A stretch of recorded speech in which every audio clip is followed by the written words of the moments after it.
Well, welcome into another edition of Talkin Ducks. We're still looking for a sponsorship, but this show is brought to you by Aaron Fentress's forehead buffer. When you need that extra shine on that cue ball, make sure you reach for a can of Aaron Fentress's forehead buffer. Gentlemen, great to see you here. We've got a lot to get to. Oregon coming off that victory against Washington about a week ago. Ducks moving up in the playoff rankings. You've got coaches going left and right. Oregon's without an offensive coordinator and a defensive coordinator for next year.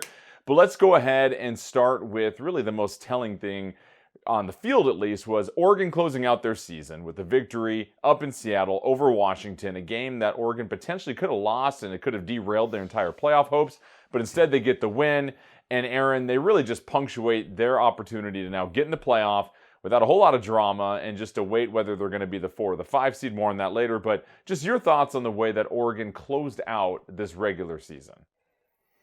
First, why do I picture you lying in bed late at night, giggling, and your wife's like, what are you giggling about? And you're like, ooh, I got a good one. I'm going to make fun of Aaron's bald head and say he's got a buffer. Tell me that's not what happened. That's exactly what happened. She said, grow up, Jordan. Anyway, that was a fun football game. It was a defensive battle. Oregon led the whole game, obviously, but Washington came back and made it interesting to that Malik Benson wow play over the middle and then the burst of speed to put the game out of reach. But that was a great way to end the regular season for them. A big win over a good Washington team on the road. I'm sure that impressed the committee. And so you close out the final month with a win at Iowa, a win at Washington, a win at home over USC. That's a great ending to a season that before, in the first 6-7 games, wasn't that fantastic from an optics standpoint, but now it looks much better after those 3 big wins. So, Aaron, is the window open? No. Not by my definition of a window.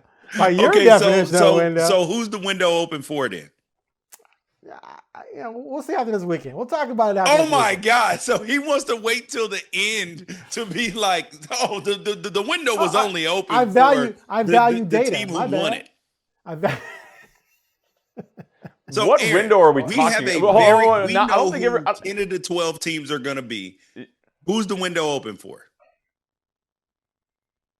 I don't know yet. I mean, definitely Ohio State for sure, 100%. After that, I'm not positive. I got to see some more this weekend. I want to see Alabama, Georgia. I want to see Texas Tech against BYU again. I want to see, more things go down.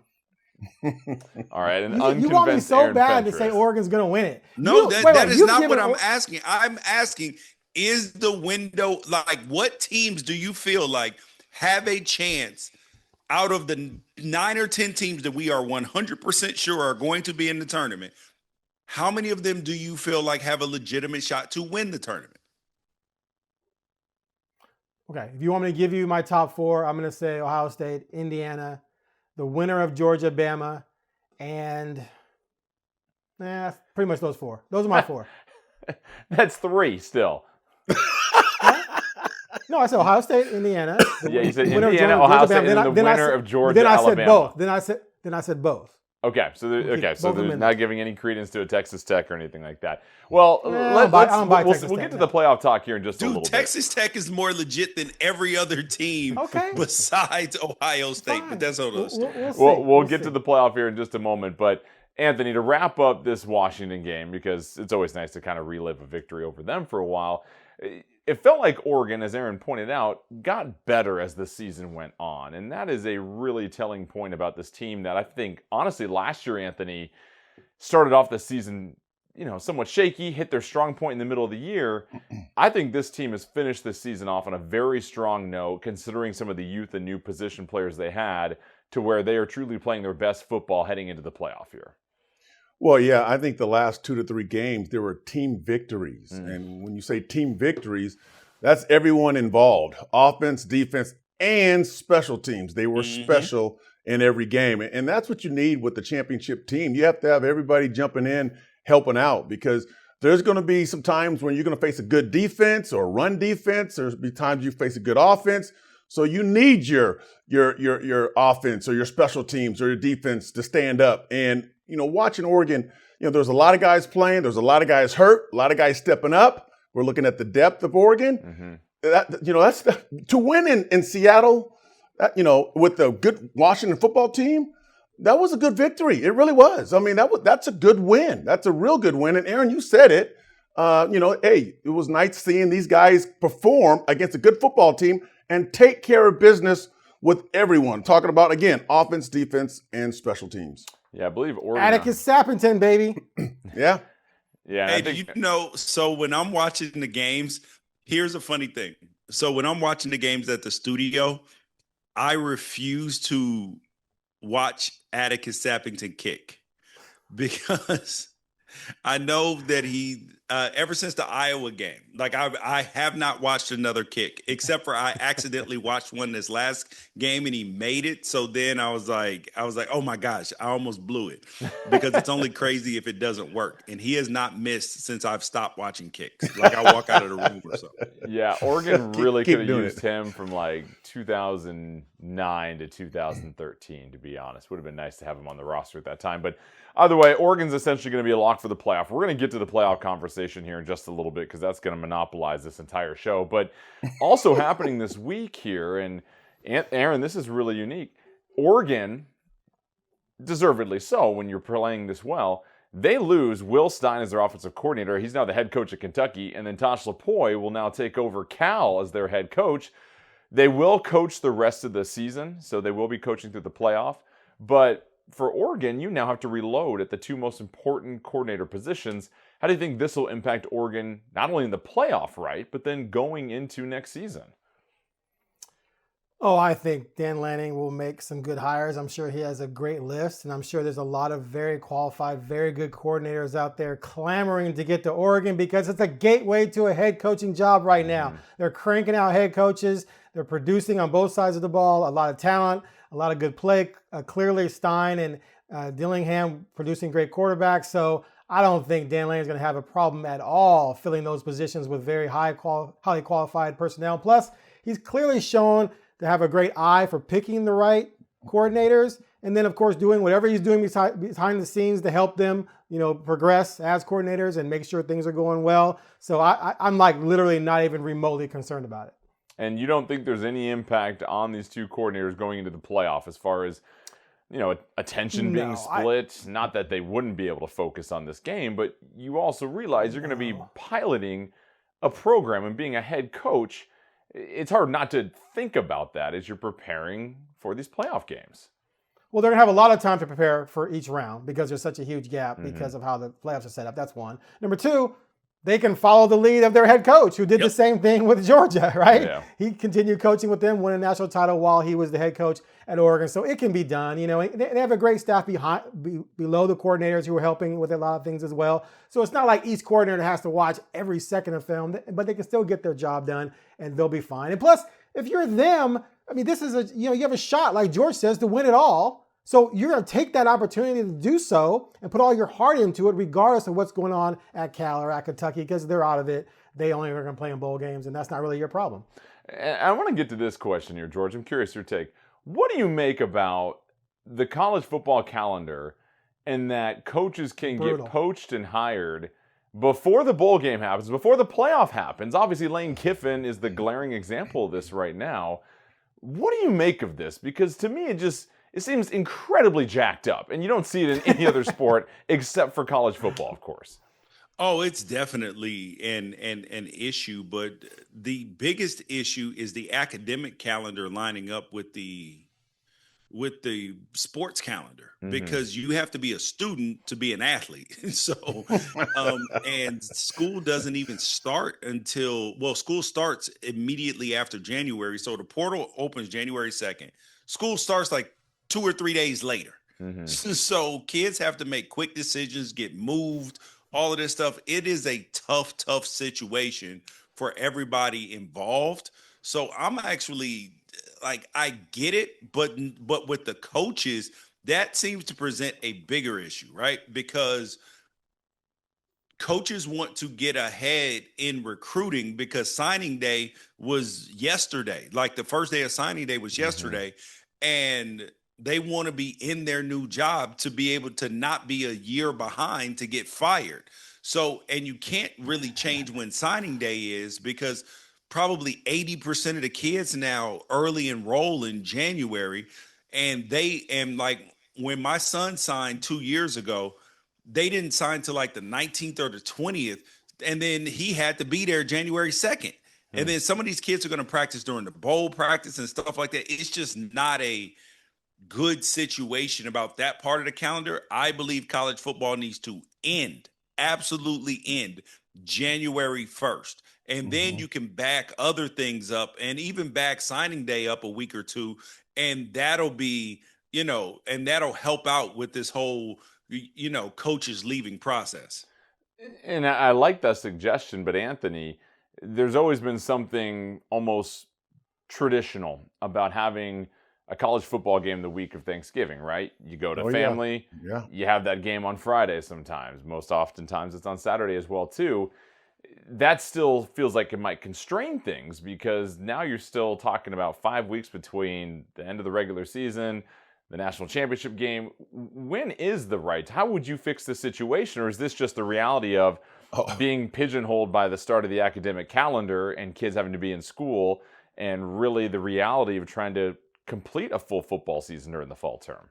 Well, we're going to have to give up something, right? Yeah. They're going to have to give up something. I mean, you can't have everything and you can't make everybody happy. That's the deal. Everybody has the ideas of what this needs to happen, that needs to happen, and right now it's jacked. Yeah. Okay, it's totally messed up. And then we sit here and get mad at the kids for leaving. We get mad at coaches for leaving, but they're trying to better themselves. I mean, why not? I mean, there's a lot of money going on here. There's people making a lot of money off these players and these coaches, and the coaches are making a lot of money.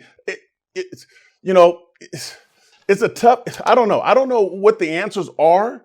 I just know right now that money causes a lot of problems. 100%. And before, right? Money causes a lot of problems. Make a song about that. Something about more money, more problems. More money, and that is the problem right now. What's that? The no problems we see. So, think about this though. The idea that you can coach a team into the national playoffs and not coach in the playoffs, whether we want to blame Lane or blame Ole Miss, that's an abomination. I agree with you, That's a black eye on the sports. It's embarrassing. Bowl game, I don't care, but playoffs, that should be off limits. I completely agree. I think if you're in the playoff, one of the stipulations is you cannot accept a coaching agreement until your team is done in the playoffs. Like, you conditionally agree off the field if you want to have conversations in the background. Okay, fine, but see, here's the other part of that. Now, I would agree with you, right? But the issue is that then you put the school that you're going to leave in an impossible situation because then they got to find a head coach and you got a new job already. True.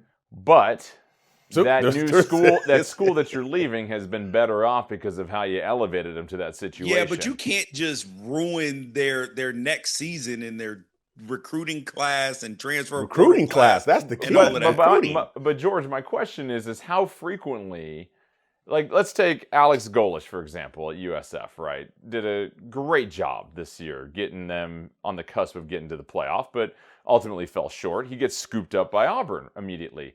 Can USF legitimately find the best candidate within that 5-week window? And I'm just talking about playoff teams, George, just 12 teams in the country. Yeah. Not everybody. I think the playoffs is a completely different situation than, the whatever.com/bowl or whatever somewhere. Let's do this. If you're not a G5 or G6 coach in the playoff, you can't leave. Yeah. You just cannot leave. Yeah, I completely agree with that. I completely agree with that. And that's the reality if you're going to swing for the fences. And it needs to penalize these schools that didn't play well and didn't get to the playoffs. Players when they can transfer the window. How about let's make a coach window. You shouldn't stink so bad that you can go and ruin someone else's season because you fired your coach 2 years into their 5-year deal. Now you're paying them $35 million, and you're going to go steal someone else's coach and ruin their season because you stink so bad. I'm sorry. Keep it on your own plate, honestly. And then if you want to swing for one of those top coaches, if you want to swing for one of those top coaches, you need to wait until they get done then. That's your fault for stinking. So That's my take on it. It's just ridiculous to me. Anyway, Oregon is number 5 in the most recent college football playoff poll, and there was some wondering if Oregon's going to move up to number 4 or not. Call me crazy, gentlemen, and I'll start with you, Aaron, because you've done that a lot over the years. I think the 5 seed is a much better situation than the 4 seed. Simply given, number 1, I think the juice of playing a home playoff game, the revenue bump for the school of just having another home playoff game, the chance to get your holiday legs out from underneath you, as we saw with Oregon last year, and you're playing typically the group of 5 representative or the weakest team in the playoff. Then you roll into a matchup having a chance to just have a little bit of momentum. That's my take, Aaron, but do you think that top 4 spot's more valuable?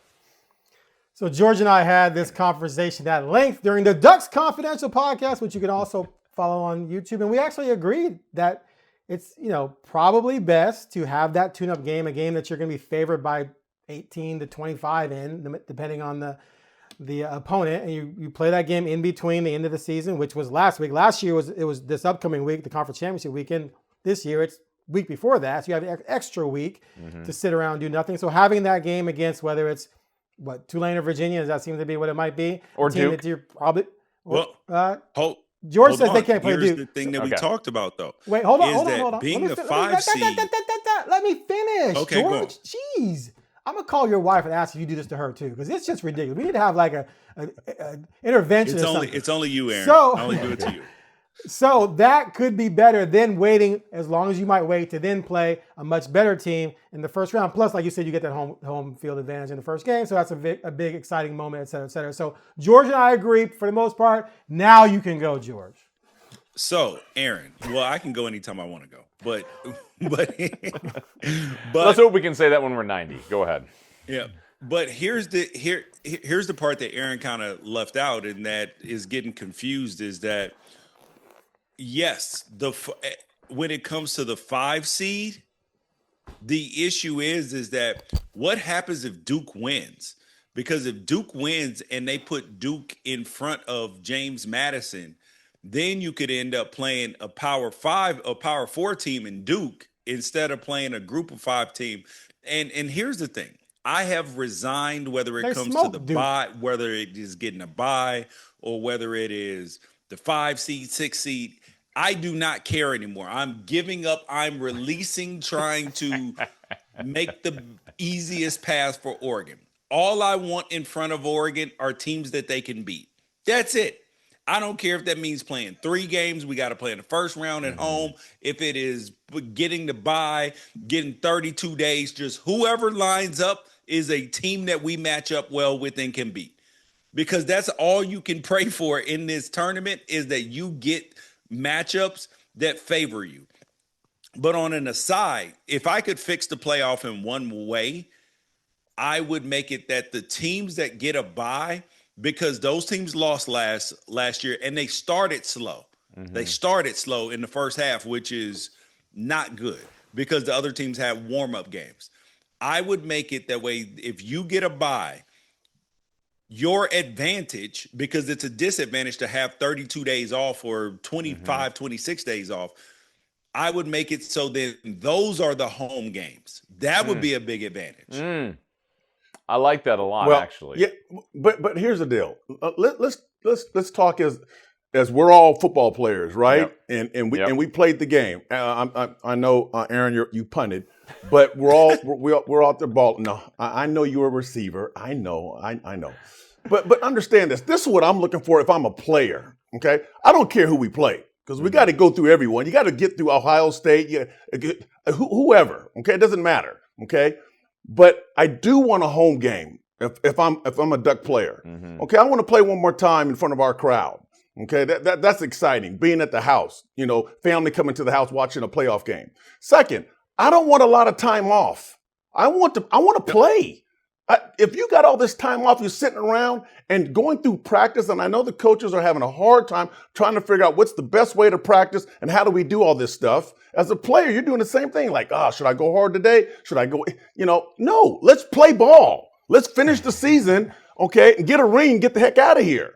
As a player, that's what you're looking for. Right now, at the 5th seed, that looks like, that scenario. Players want to play. Yes. Let me ask you something, guys. Who benefits from these games being in neutral sites? The money. The corporations, the bowl sponsors. Okay. So it's all about this. But let me ask you something. I think outside, I mean, obviously the Rose Bowl is such an attachment to the Rose Bowl, but, for the Sugar Bowl being in Atlanta, for whatever, is that regionality the most important thing, or can they be just as profitable if that game was held at the home side of the higher seed and just branded that way? And you jack up the ticket price and you're going to sell that thing out, because I don't know what the crowds were for those neutral site games last year. I don't know if they were sellouts or not, but I don't know. I mean, there's probably a lot of logistics involved, but to me, I just love the idea that you said, George, of those second round games being the reward for the top 4. It's like, give me a home game if I'm the 4 seed against the 5 seed. That's going to be a banger of a game that everybody's going to be able to check out, versus all of a sudden you go to these neutral sites and you've been off for 32 days and now you're trying to get your legs underneath you after a team that just played a home game, most likely, is rolling in fresh. So you're saying have the Sugar Bowl at Autzen? Yeah. Is that what you're saying? Have the Orange Bowl or Rose Bowl, whatever, at Ohio State. Yes. I mean, I guess. Yeah. I don't know if those people want to give that up. And plus you bring weather into it as well. At the end of the day, it should be about the fans, man. It should be about the fans instead of about fans. The fans corporate are suckers. America. It's not about the fans. The fans are suckers. Yeah, Let this stuff go on. I think if you're Oregon, that 5 seed in the home game is the way to go. And now you mentioned this window as far as winning a national title this year if you're Oregon, and waiting to see what we learn next week. I think obviously the game that everyone's excited to see is Ohio State, Indiana. Is there any movement for Oregon to possibly move up to the 4 spot based on any results next week, or has the precedent been set, Aaron, that if you lose in your conference championship game, you can't get penalized against a team that didn't play in their conference championship game? I can't say I know what the committee is going to do. There's no way Indiana or Ohio State fall behind Oregon. I'll say that. I don't believe that. But this was our question that we had. This is the question that we had earlier. Ohio State's strength of schedule. Obviously, Michigan is a much better opponent. You're not going to drop them from one. Go ahead. Sorry. They played, I think, 2 teams, Michigan and I believe Washington, that are in the top 6 in the Big Ten. If Oregon had a closer game against Indiana, let's say Indiana for some reason trounces Ohio State by 28, do you still keep Ohio State over Oregon when they had a common opponent? No. Yes, because we've got disagreement. I love it. Gentlemen, take it away. Because Oregon didn't have Here to we play. go. Here we go. Aaron, Here we go with a couple minutes Aaron, left. This time you got to wait. Let me get some water. Here is the issue. I'm with you, Anthony. Is that there is multiple ways that Oregon gets to the 4 seed. Number 1, BYU beats Texas Tech. And then you're going to have Oregon go up to the 4 seed. True. If Alabama beats the hell up out of Georgia, you could have them fall out as well, but that's probably a little less likely unless Georgia gets beat up. If it's just an Alabama close win, they'll fall to 4, and then something else happens. But if Ohio State, who hasn't really been tested all year, if they got just absolutely just boat raced by Indiana, yes, they could fall behind Oregon, I think. That's not going to happen. You're not going to fall out of the playoff, but you can fall out of that. Like you could fall behind somebody that you didn't play and based upon a common opponent. Yeah. I mean, it'll be hard because I think, too, I agree with that logic as I proposed it here, George, but that concept of going from 1 to 5 in one game that late in the season almost has a sticker shock.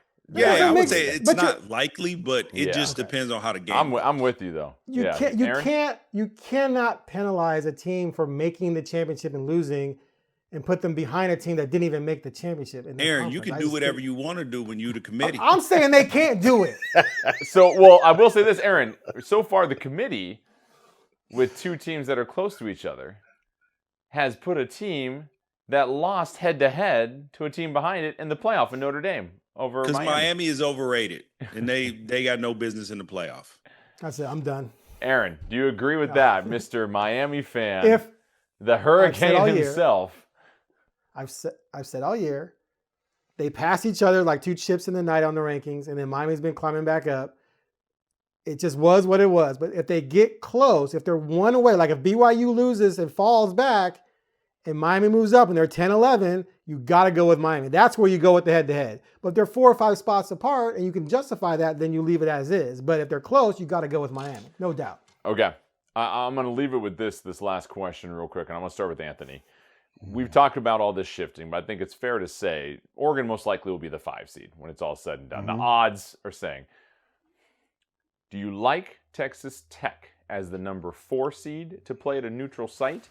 Or do you want to see some chaos where a team falls or a team slips? Or do you like the path for Oregon to get as far as possible to the possible semifinal matchup against Ohio State of a Group of 5 champion, Texas Tech? Do you like that route, Anthony? You're asking the wrong man. You know, I don't give a. Hey, whoever we line up to play, let's get it on. It could be Texas Tech. But I will say this. Yeah. So because people think, oh, Texas Tech, yeah, we're going to get them. But they can score some points now. They can. They're pretty right. They're pretty good. But still, I'm looking at that going, okay, well, we don't hit Ohio State first. We know what they can do. There's some other teams that we got to, right now, if you look at the bracket, and the projected, Oklahoma, Alabama, and Ohio State all in that same area, woof, that's a nightmare from the beginning. Yeah. Oregon doesn't have that. So you kind of like, okay, you get a home game. It's not an easy game, but it's a home game. And then you get Texas Tech maybe. It seems okay, but I don't care. Anthony. I don't care who we play. I'm with you. Aaron, real quick, your thoughts on that? On if I like them being at 5? Yes, the topic we just discussed, the subject. There was numerous little subtext and all that. 5. Look, no, but I'm talking about the route. If it stands pat, we don't see a whole lot of. I'm with Newman. I don't have the bandwidth, the energy to dissect each matchup and the pathway and this, that. You cover this sport all season long, and we get to this part of the season, and you don't want to dissect it. I'm agreeing with Newman. It's like eating the whole meal and saying, I don't want dessert. But I don't believe there's one's path is necessarily easier. You don't believe that at all? Okay, explain to me how it's easier. How is it? What's easier? I'm gonna say this, and we got based on what? What's easy about either team? Okay, hold on. Okay, we're gonna take a super quick break because we need to talk about this for 3 minutes, real quick. Can a brother just be neutral? No, man, you got to pick a side, bro. So, Aaron, okay. We don't even have a field yet. Number one, sports media 101. When do they ever say be lukewarm and not pick a side or two, right? If you're wrong, you're wrong. If you're right, you're right. But I would say this. Here's my theory on why some paths are easier than others. It kind of course some are, but I thought go ahead. It's kind of similar to the NCAA tournament. So, to me, you want as easy of a path as possible until that pyramid gets pretty tight at the top. Because this sport, football, is a chaotic sport. It's not a one-on-one sport like tennis where very rarely do you see a ton of upsets. There's so many things that can happen in a game that regardless of a ranking, and in a one-game situation, not a series, but a one-game situation where all it takes is a muff punt, all it takes is this, and a team can win. Wouldn't you rather have your first 2 rounds be more favorable so that if you were projected to play the number 1 seed in the semifinal, that number 1 seed still has to win 2 games. They might be the favorite, but something could very well go wrong in those 2 games. That's out of the norm and they could lose. So instead of playing that number 1 seed in the quarterfinal, you might dodge them altogether because they lose their quarterfinal game because something bizarre that's 1 out of 100 happens. I like it to the NCAA tournament. Okay. My dad had 2 teams that got to the Elite 8, but guess what? They ran into the number 1 overall seed both years and didn't make it to a Final Four versus getting a Kent State that got the 12 seed and knocked out somebody in that Elite 8. So to me, absolutely, 1,000%, the path you have matters intensely as far as your ability to get to the championship game. Jordan, Okay. that's exactly what I said. I don't care what the lineup is. Buy, no buy, home, not home. Just put teams in front of you that you can beat. Yep. That's it. Amen. Okay, Amen. here's what I'm saying. So right now they're going to be 5 or 6, right? More than likely. Yes.